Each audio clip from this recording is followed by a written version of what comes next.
في سري او اقول اقرا في سري او كده. تمام.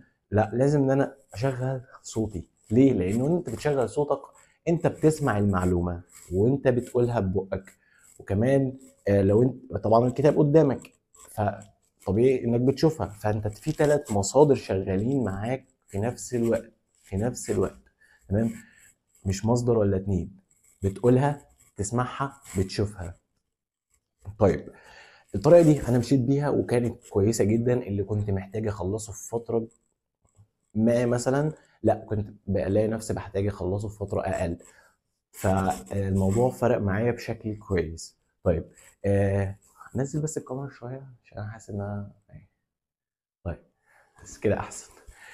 فالموضوع بقى بياخد معايا بصراحه، يعني اللي كنت باخد فتره مثلا سين، لا بقت فتره اقل من سين.